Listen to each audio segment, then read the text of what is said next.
Hello guys, स्वागत है आपका हमारे YouTube channel study for future में। हमारे चैनल को सब्सक्राइब करें और बेल आइकन को दबाएं, जिससे हमारी आने वाली जो वीडियो होगी उसका नोटिफिकेशन आपको मिलता है। हेलो गाइस, स्वागत है आपका हमारे चैनल स्टडी फॉर फ्यूचर में। दोस्तों, जैसा कि आपका मालूम है, हम लोग पढ़े थे कंप्यूटर किसका यूपीएससी यूटी की जो वैकेंसी निकली थी उसके बारे में कुछ डिस्कस किया था और कुछ वीडियो डाली है मैंने। अगर नहीं देखी आपने ज़रूर कर लें। और मैंने बार बार कह रहा हूँ, अगर आप लोग वो वीडियो अच्छे से देख लोगे, कवर कर लोगे, जब भी आपको ये आगे की जो वीडियो है वो अच्छे से समझ में आएंगी। ठीक है, तो उनको अच्छे से क्लियर करते चलिए। जो भी डाउट हो आप कमेंट बॉक्स में कीजिए, मैं उनका डाउट को हल करूंगा। ठीक है, चलिए अगला आपका टॉपिक है होम मेनू। होम मेनू पढ़ रहे थे आप लोग। क्लिपबोर्ड में फॉन्ट पढ़ लिया था। फॉन्ट के बाद आज आपका टॉपिक है सब टूल्स। क्या है? पैराग्राफ। पैराग्राफ के अंतर्गत क्या आता है? Bullet, numbering, multi level, increase indent, decrease indent और इसके आगे भी कुछ हैं। लाइन स्पेसिंग हुआ, बॉर्डर हुआ, लेफ्ट अलाइनमेंट क्या होता है, राइट अलाइनमेंट क्या होता है, सेंटर क्या होता है, सभी डिस्कस करूंगा। चलिए फिर हेडिंग डालिए आप पैराग्राफ। ठीक है, बुलेट क्या होता है? कोई भी टेस्ट के आगे पॉइंट वाइज लिखने के लिए, जैसे आपने मान के चलो टेस्ट लिखा है, अब इसके आगे आपको कोई बुलेट लगाना है कि ये एक आपकी लाइन हो गई। फिर अगला आ जाएगा आपका। अब कोई भी अगला जो टेस्ट लिखोगे उसके आगे बाय डिफॉल्ट रूप से आ जाएगा। अब आपसे पूछ ले बाय डिफॉल्ट रूप से बुलेट क्या होता है, आप क्या कहोगे? बाय डिफॉल्ट रूप से जो बुलेट होता है इस प्रकार का बनकर आता है। बाय डिफॉल्ट रूप से आप जरूर याद कर लें, पूछता है कि बाय डिफॉल्ट जो बुलेट होता है क्या होता है। आप जब भी कोई वर्ड लिखोगे, आपने सबसे पहले बुलेट पर अगर क्लिक कर दिया, फिर इसके बाद आप कोई वर्ड टाइप करते हो, टेस्ट लिखते हो, तो बाय डिफॉल्ट रूप से बुलेट ए बनकर आता है। ठीक है, जरूर याद कर लें। बार बार पूछता है कि बाय डिफॉल्ट रूप से क्या रहता है बुलेट में, तो आपको ऑप्शन में दे देगा। आपको जरूर याद करना है कि बिंदी एक प्रकार की बिंदी सी टाइप की होती है, बाय डिफॉल्ट रूप से होती है, टेस्ट की आगे लिख कर आ जाती है। सिर्फ एक इधर करना है आपको। आपने इधर क्लिक कर दिया बुलेट पर, ऑटोमेटिकली जितनी भी आप टेस्ट लिखोगे, जितनी भी आप लाइन बढ़ाते जाओगे, स्पेस के बाद जितने भी आप लाइन बढ़ाओगे सबके आगे बुलेट नज़र आएगी आपको। अब आपसे पूछ ले कि बुलेट कितने प्रकार की हो सकती है, आप कहोगे बुलेट स्टार की भी हो सकती है, बुलेट हाथ की भी हो सकती है, बुलेट किसी प्रकार की आप पिक्चर भी लगा सकते हो। बुलेट के टेस्ट के आगे आप बुलेट के रूप में पिक्चर भी, कोई भी सिंबल लगा सकते हो। क्लियर? सिंबल या पिक्चर बाय डिफॉल्ट रूप से क्या होती है? बुलेट जरूर याद रखें, ये होती है। ठीक है, आपको यही याद रखना है, बाय डिफॉल्ट रूप से एक बिंदी टाइप की, डॉट टाइप की होती है बुलेट। ठीक है, क्लियर? आई होप क्लियर हुआ होगा आपका। ठीक है, जैसे अब इसके बाद आगे नंबरिंग में बाय डिफॉल्ट क्या होता है? 1 2 3 डॉट डॉट डॉट। जैसे किसी भी लाइन के सामने आप बुलेट लगा रहे थे, किसी भी पैराग्राफ के सामने आप बुलेट लगा रहे थे, बाय डिफॉल्ट रूप से डॉट था, डॉट टाइप का था। ठीक है, अब नंबरिंग आ गया, बाय डिफॉल्ट रूप से क्या है? 1 2 3 डॉट डॉट, ये आ जाएगा बाय डिफॉल्ट रूप से। आपसे पूछ ले लाइन के सामने, कोई भी पैराग्राफ के सामने नंबरिंग करना है तो उसका बाय डिफॉल्ट रूप से किस सिंबल में आ जाएगा, किस शो में आएगा, किस व्यू में आएगा, क्या कहेंगे आप? 1 2 3। ऐसे जो बुलेट आ रहे थे आपके सामने 1 लिख कर आ जाएगा, यहाँ पर 2 आ जाएगा। आपको सिर्फ एक ही बार क्लिक करना है नंबरिंग पर। उसके बाद जितनी भी बार आप लाइन लिख के टेस्ट के बाद आप स्पेस दबाओगे, स्पेस के बाद दूसरी लाइन शुरू हो जाती है, दूसरी automatically 1 2 3 dot dot dot line के सामने आ जाएंगे। ठीक है, क्लियर हुआ? आई होप क्लियर हुआ। अगला है आपका मल्टी लेवल का अर्थ क्या होता है? मल्टी लेवल का अर्थ ये होता है कि आप बुलेट और नंबरिंग एक साथ लगा सकते हो। बुलेट और नंबरिंग एक साथ लगा सकते हो। जैसे टेस्ट है, कोई टेस्ट है, टेस्ट के आगे आप 1 भी लिख सकते हो, नंबरिंग भी लगा सकते हो और बुलेट भी लगा सकते हो। टेस्ट के आगे आप डॉट भी कर सकते हो। ये होता है आपका बाय डिफॉल्ट रूप से मल्टी लेवल। ठीक है, क्लियर होगा। अगला आ जाता है आपका डिस्क्रीज इंडेंट। डिस्क्रीज इंडेंट का मतलब होता है किसी भी टेस्ट को आप राइट से लेफ्ट ले जाने के लिए, यानी दाएं से बाएं ले जाने के लिए आपने ये टेस्ट लिखा है, अब इसको बाएं तरफ यानी लेफ्ट साइड ले जाने के लिए डिस्क्रीज इंडेंट का प्रयोग किया जाता है। ठीक है, ऐसे हो जाता है कि आपका इंक्रीज इंडेंट का क्या होता है कि बाएं तरफ से दाएं तरफ यानी लेफ्ट से राइट ले जाने के लिए। क्या? ऐसे आपने जो टेस्ट लिखा है, अब इसको जो लेफ्ट है, लेफ्ट से आप राइट ले जाने के लिए इंक्रीज इंडेंट को, यानी डिस्क्रीज इंडेंट घटते हुए क्रम में, इंक्रीज इंडेंट बढ़ते हुए क्रम में किसी टेस्ट को ले जाने के लिए। क्लियर? मतलब सीधी बात ये है कि डिस्क्रीज इंडेंट यानी आपने मान के चलो कोई इसमें टेस्ट लिखा है, आपने जो टेस्ट लिखा है, अब यहीं पर आप डिस्क्रीज इंडेंट कर दीजिए तो ये लेफ्ट साइड है, लेफ्ट ही साइड रहेगा। आपने कोई चीज़ अगर राइट हैंड पर लिखी है, उसे लेफ्ट हैंड पर ले जाने के लिए, दाएं से बाएं ले जाने के लिए किसका प्रयोग करेंगे? डिस्क्रीज इंडेंट का प्रयोग करते हैं।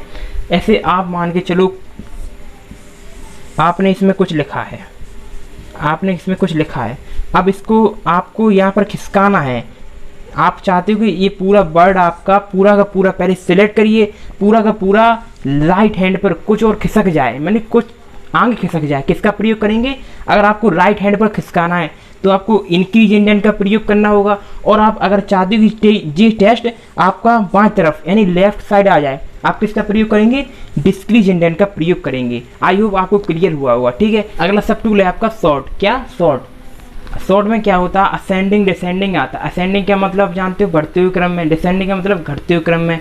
अब आपसे पूछ ले असेंडिंग, कोई भी अगर चीज़ लिखी है तो बढ़ती क्रम में, ऐसे मान के चलो आपको दे दिया 4 3 5 1। अब इसको कह दिया आपको कि असेंडिंग में लगाइए, असेंडिंग में लगाइए। सब क्या करेंगे? सबसे पहले आप क्या करेंगे? बढ़ती हुई क्रम में लगाना है ना, तो सबसे पहले 1 लेंगे, फिर आपके बाद 3, फिर 4 लेंगे, फिर 5। मतलब बढ़ते हुए क्रम में जो पहली संख्या आती है उसे पहले लेंगे और फिर जो आगे उसकी संख्या आती है उसको बाद में लेंगे, ठीक है। असेंडिंग हो गया। अब इसी को कहिए आप डिसेंडिंग में करना है। अब इसी को आप कहें कि डिसेंडिंग यानी घटते हुए क्रम में, यानी पहले सबसे बड़ी संख्या लेंगे, फिर उससे छोटी, फिर उससे छोटी, फिर उससे छोटी। जैसे आपको सबसे पहले सबसे बड़ी संख्या 5 है, 5 लिख दो, फिर 4, फिर 3 है, फिर 1। आई होप क्लियर हुआ होगा आपका। डिसेंडिंग यानी घटते हुए क्रम में, असेंडिंग यानी बढ़ते हुए क्रम में। क्लियर। अगला आ जाता है आपको show and height. Show and height का मतलब ये होता है जो भी आप कोई पैराग्राफ लिख रहे हो, कोई भी लाइन लिख रहे हो, कोई भी टेक्स्ट लिख रहे हो, आपको उसको छुपाना हो तो हाइट का क्लियर कर देंगे। आपको उसे शो करना हो, दिखाना हो, तो आप किसका क्लिक कर देंगे? शो का क्लिक कर देंगे, ठीक है। क्लियर। आई होप आपको क्लियर हुआ होगा, ठीक है।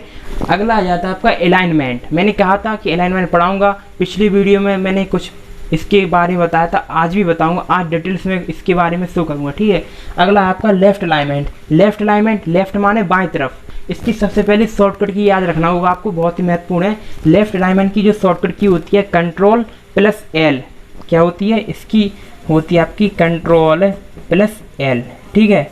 और राइट की क्या होती है? Ctrl+R, क्या होती है? Ctrl+R। सेंटर की क्या होती है? Ctrl+E, सी नहीं होती है। Ctrl+C करोगे कॉपी हो जाएगा, Ctrl+E होगी, क्या होगी इसकी? Ctrl+E। क्लियर। Ctrl+E होगी। अगर Ctrl+C आप जानती हो, Ctrl+C करोगे कॉपी हो जाएगा। अब जस्टिफाई, जस्टिफाई की क्या हो जाएगी? Ctrl+J, Ctrl+J, ठीक है। क्लियर। अब लेफ्ट अलाइनमेंट क्या होता है? लेफ्ट अलाइनमेंट ये होता है आप किसी भी टेक्स्ट टाइप कर रहे हो तो उसको बाएं तरफ से लिखने के लिए, लेफ्ट साइड से लिखने के लिए, आपने मान के चलो इसमें कोई आपको वर्ड टाइप करना है तो उसको लेफ्ट साइड से लिखने के लिए ये हो जाता है आपका लेफ्ट, ये हो जाता है आपका राइट। आपको याद होना चाहिए, ये राइट हो गया, ये लेफ्ट हो गया, यानी लेफ्ट साइड से लिखने के लिए लेफ्ट अलाइनमेंट का प्रयोग किया जाता है। अब आपने कोई अगर चीज़ लिख दी है, आपने मान के चलो कोई यहाँ पर लिख दिया है और आपको लेफ़्ट साइड लाना है तो आप इसको क्लिक करिए, लेफ़्ट साइड हो जाएगा। अब इसको लेफ़्ट साइड से लिखने के लिए, ठीक है। क्लियर। आपको पेपर में क्या देगा? निम्नलिखित में से MS वर्ड में टेक्स्ट को, वर्ड को लेफ़्ट साइड लिखने के लिए किस टूल्स का प्रयोग करेंगे? किस सब टूल्स में पाया जाएगा? किस सब टूल्स में पाया जाएगा? पैराग्राफ में पाया जाएगा। किस मेनू में पाया जाएगा? होम मेनू में पाया जाएगा। और किस टूल्स का प्रयोग करेंगे? लेफ्ट अलाइनमेंट का प्रयोग करते हैं। किस शॉर्टकट की का? Ctrl+L का प्रयोग करते हैं। क्लियर। आई होप क्लियर हुआ होगा। अगला है आपका राइट अलाइनमेंट। क्या होता है इसकी शॉर्टकट की? Ctrl+R। इसका क्या होता है? इसका मतलब होता है आपको किसी भी वर्ड को, किसी भी टाइप को आपको राइट हैंड से लिखने के लिए, राइट अलाइनमेंट यानी राइट तरफ से लिखने के लिए। आपको याद होगा, आप देखते होंगे जो उर्दू लिखते हो आप उसको राइट हैंड पे लिखते हो। क्या? राइट हैंड से लिखते हो, यानी राइट अलाइनमेंट होता है वो, ठीक है। अब आपसे पूछ ले सेंटर अलाइनमेंट क्या होता है? सेंटर अलाइनमेंट की क्या होती है? Ctrl+E। इसे सेंटर लिखने के लिए, किसी भी वर्ड को ना ही लेफ्ट ना ही राइट, इसको सेंटर से लिखने के लिए या इधर से लिखने के लिए किसका प्रयोग करेंगे? सेंटर अलाइनमेंट का प्रयोग करेंगे, ठीक है। क्लियर। अब आ जाता है जस्टिफाई, Ctrl+J, यानी लेफ्ट साइड को जस्टिफाई करके राइट साइड को जस्टिफाई करके दोनों को मर्ज करके जस्टिफाई कहलाता है, ठीक है। यानी ये इधर से लिखा है जो लेफ्ट होता है लेफ्ट तरफ से लिखता है जस्टिफाई, ठीक है। अब आपसे पूछ ले बाय डिफ़ॉल्ट रूप से कौन सा जस्टिफाई अलाइनमेंट, कौन सा अलाइनमेंट या left alignment, right alignment, centre या अलाइन जो पर जस्टिफाई हो गया, कौन सा बाय डिफ़ॉल्ट से लिखता है, जो टेक्स्ट आप टाइप करते हो किस तरफ से लिखता है, आप क्या कहोगे, हमेशा लेफ़्ट साइड से लिखता है। हमेशा जब भी आप टाइप करते होंगे, किसी भी आप डॉक्यूमेंट बनाते होंगे, हमेशा इस तरफ से लिखता होगा, कभी भी इस तरफ से नहीं लिखता, आप ज़रूर याद रखें। आप जब भी आप टाइप करते हो तो लेफ़्ट साइड से लिखता है ना। और आपसे पूछ ले बाय डिफ़ॉल्ट से कौन होता है, लेफ़्ट अलाइनमेंट होता है। आपको मैंने अभी अभी बताया कि लेफ़्ट अलाइनमेंट की तरह कौन क्या करता है, जस्टिफाई करता है। बस ऑप्शन में जो होगा आपको उसको क्लिक कर देना है। जैसे अगर आपके पूछे निम्नलिखित में से बाय डिफ़ॉल्ट अलाइनमेंट क्या होता है, अगर लेफ़्ट अलाइनमेंट ऑप्शन में है तो आपको लेफ़्ट लगाना है, और यदि लेफ़्ट नहीं है, जस्टिफाई हो, तो आपको जस्टिफाई लगाना है। ठीक है, क्लियर, आई होप क्लियर हुआ होगा। ठीक है, अगला है आपका लाइन स्पेसिंग, शेडिंग और बॉर्डर। लाइन स्पेसिंग आपको नाम ही से क्लियर हुआ होगा, लाइन, दो लाइनों के बीच स्पेसिंग कम या ज़्यादा करने के लिए, यानी गैप कम या ज़्यादा करने के लिए लाइन स्पेसिंग, यानी दो लाइनों के बीच, ऐसे पहली लाइन ए है, दूसरी लाइन ए है, इनके बीच जो आपकी स्पेसिंग होती है उसको कम और ज़्यादा करने के लिए इसमें ही पूछा जाता है कि मिनिमम कितनी स्पेसिंग कर सकते हो बाय डिफ़ॉल्ट से, मतलब बाय डिफ़ॉल्ट कितनी होती है, और मैक्सिमम क्या, मैक्सिमम यानी ज़्यादा से ज़्यादा कितनी होती है। अभी क्लियर करता हूँ आपको। ठीक है, अब एक टेबल बनाइए आप, ये आपकी टेबल, मिनिमम स्पेसिंग कितनी होती है, बाय डिफ़ॉल्ट कितनी होती है, मैक्सिमम कितनी होती है। आपसे पूछ ले लाइन स्पेसिंग मिनिमम कितनी होती है, आपको ऑप्शन में अगर 0 होगा तो 0 लगा देंगे, ऑटो होगा तो ऑटो लगा देंगे। ठीक है, यदि आपका ऑप्शन में 0 है तो आप 0 लगा देंगे, अगर ऑटो है तो ऑटो लगा देंगे। ठीक है, बाय डिफ़ॉल्ट रूप से कितनी होती है आपसे पूछे तो 1.08, 1.08 क्या होती है बाय डिफ़ॉल्ट रूप से। आपसे अगर पूछ ले बाय डिफ़ॉल्ट रूप से और ऑप्शन में क्या, अगर ऑप्शन में आपका बाय डिफ़ॉल्ट रूप से 1.08 है तो 1.08 हो जाएगी, ऑटो है तो ऑटो हो जाएगी, और 0.5 है तो 0.5 हो जाएगी। क्लियर। चलिए अगला देखते हैं मैक्सिमम क्या होता है। दो लाइनों के बीच जो मिनिमम होती है वो कितनी होती है, ऑटो या 0, जो भी ऑप्शन में हो। ठीक है, और बाय डिफ़ॉल्ट रूप से कितनी होती है 1.08 या ऑटो या 0.5, जो भी ऑप्शन में हो। ठीक है, और मैक्सिमम कितनी होती है, आपसे पूछ ले दो लाइनों के बीच मैक्सिमम स्पेसिंग कितनी होती है, आप क्या कहेंगे 1584 होती है। कितनी, 1584। जरूर याद रखें, 12 पूछता है 1584। अब 132 क्यों लिखा हूँ मैं, सबसे पहले तो आपको याद रखना है मैक्सिमम 1584 होती है, और अगर आपको ऑप्शन में 132 हो तो आपका 132 हो जाएगा। ठीक है, जरूर याद रखें, ये मतलब कुछ इम्पोर्टेंट है कि कभी कभी 0 भी दिया है मिनिमम में, ऑटो भी सही किया है, जो भी ऑप्शन में हो। मैक्सिमम में क्या है 1584 भी दिया है और 132 भी दिया है, और बाय डिफ़ॉल्ट 1.08 भी दे देता है, ऑटो भी दे देता है, और 0.5 भी दे देता है। हमेशा ऑप्शन के अकॉर्डिंग चलना है आपको, जो भी ऑप्शन में हो वो आपको क्लिक कर देना है। ठीक है, क्लियर। आई होप आप लोगों को क्लियर हुआ होगा। अगला देखते हैं आपको शेडिंग।